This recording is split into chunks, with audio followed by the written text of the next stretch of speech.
بسم اللہ الرحمن الرحیم اللہم رب زدنی علما۔ السلام علیکم ناظرین، میں ہوں حکیم محمد ایوب خان بٹی، ہمیشہ کی طرح آپ کی خدمت میں حاضر ہوں۔ آج کا موضوع ہے دمہ استھیما۔ ناظرین، یہ ایسا سخت مرض ہے جب کسی کے پیچھے پڑ جاتا ہے تو بڑی مشکل سے ہی جاتا ہے۔ ایک مثل بہت مشہور ہے کہ دمہ دم کے ساتھ جاتا ہے، مگر یہ غلط ہے۔ اللہ پاک نے کوئی مرض ایسا پیدا نہیں کیا جس کا علاج نہ ہو۔ ناظرین، جس وقت مریض کو اس مرض کا دورہ پڑتا ہے تو اس کی حالت کا اندازہ لگانا ہماری قوت برداشت سے باہر ہے۔ جس کو لگے وہی جانے کیا بیتتی ہے اس پر۔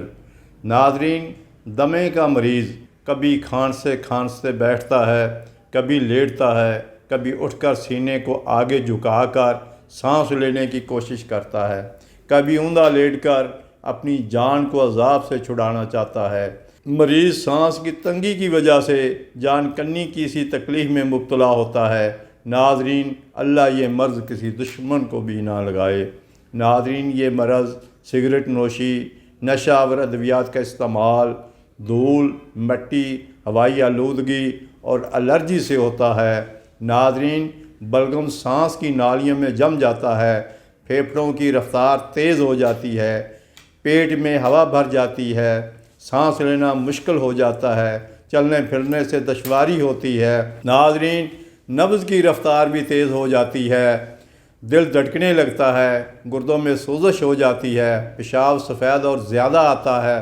ناظرین، یہ مرض بعض مریضوں کو ماروثی بھی ہوتا ہے۔ ناظرین، دمہ 3 قسم کا ہوتا ہے: دمہ بلغمی، دمہ قلبی، دمہ اعصابی۔ بعض دفعہ نزلہ، زکام، کھانسی اور نمونیا بخار کے بگڑ جانے سے پھیپھڑوں میں بلغم جم جاتا ہے۔ اس کے علاوہ گلے کے گدود، ٹانسلز بڑھنے سے، قبض، بدہضمی، ڈپریشن کی وجہ سے، جسم میں گرمی اور رطوبت کی زیادتی کی وجہ سے بھی دمے کا مرض لاحق ہو جاتا ہے۔ ناظرین، دمہ ایک ایسی مرض ہے کہ جس سے جان چھڑانی بھی بہت مشکل ہے۔ ناظرین، آج کل سردی کا موسم ہے، سردی کی وجہ سے دمہ کے مریضوں کو سانس لینا مشکل ہو جاتا ہے۔ ان کو چاہیے کہ وہ باقاعدگی کے ساتھ سبز چائے پینے سے کافی افاقہ ہو جاتا ہے۔ ناظرین، میں اپنے مطلب پر آنے والے مریضوں کو بھی یہی کہتا ہوں کہ دمہ کے مریض میرے اس مجرب آزمودہ نسخہ کو تیار کر کے استعمال کریں۔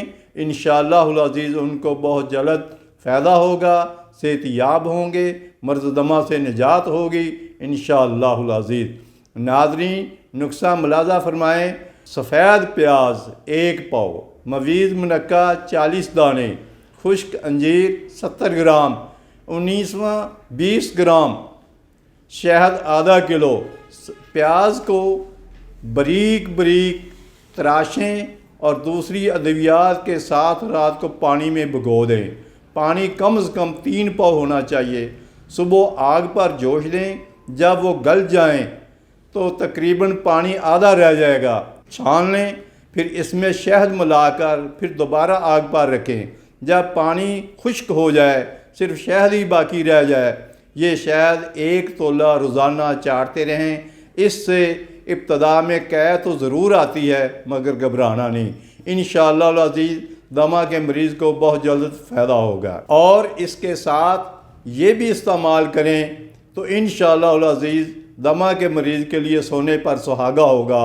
ناظرین، سنا مکی 50 گرام کا صفوف تیار کریں، مغز بادام 50 گرام کو کوٹ لیں، مویز منقع کو بھی، اور گلقند 100 گرام، شہد آدھا کلو سنا مکی کے صفوف میں، اور مغز بادام اور مویز منقع کو شہد میں ڈال دیں، مکس کر دیں، یہ ایک معجون تیار ہو جائے گا۔ صبح 1 چمچ استعمال کریں اور اوپر سے سبز کہوہ استعمال کریں، اور اسی طرح رات سوتے وقت 1 چمچ استعمال کریں، اور اس کے کھانے کے بعد پانی بالکل ہرگز نہیں پینا چاہیے۔ ناظرین، بنانے میں دشواری محسوس کریں تو ہمارے مطب پر تشریف لائیں، ہمارے دعاخانہ پر تشریف لائیں، ہمارا خالص اجزاء سے اور ہربل جڑی بوٹیوں سے تیار کردہ البرنی ہربل اسٹمینیا کورس منگوائیں۔ اس کے ساتھ آپ حکیم ایوب بٹی کو اجازت دیں۔ اللہ حافظ۔